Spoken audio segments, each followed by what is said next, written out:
Here is a close-up look at our backing and reinforcement netting. These materials are non-corrosive and do nothing more than hold our design mix in place.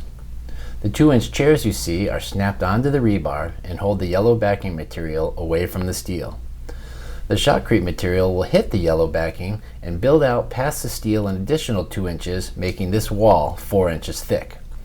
By the time our texture is applied, this wall will have an average thickness of 6 inches.